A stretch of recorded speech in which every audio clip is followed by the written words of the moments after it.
Hi friends, தேங்காய் பால் pudding பார்ப்போமா? ஒரு கப் தேங்காய் திருவி நல்லா எடுத்துகிட்டு ஒரு ஸ்பூன் வெண்ணிலா எசன்ஸ் ஊற்றிட்டு தேங்காய் தண்ணியை ஊற்றி நல்லா மிக்ஸி ஜாரில் போட்டு நல்லா கிரைண்ட் பண்ணிவிட்டு தேவைக்கு தகுந்தாப்பில் 2-3 ஸ்பூன் சுகரை ஆட் பண்ணிவிட்டு நல்லா அரைச்சி எடுத்துகிட்டு ஒரு ஃபில்ட்ரு வச்சு நல்லா ஃபில்ட்ரு பண்ணிவிட்டு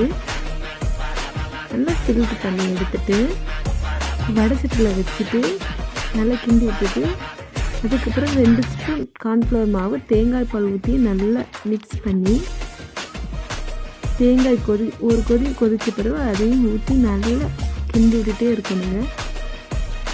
நல்லா கட்டி சேராமல் நல்லா கிண்டி விட்டுட்டே இருக்கணும். அப்புறம் நல்லா வத்தி வந்த பிறகு ஒரு பவுலில் ஊற்றி நல்லா வச்சுக்கோங்க. இப்போ 1 மணி நேரம் கழிச்சு பார்த்தா தேங்காய் பால் புட்டிங் ரெடி. என் மகன் சாப்பிட்டு சூப்பர் சொல்லி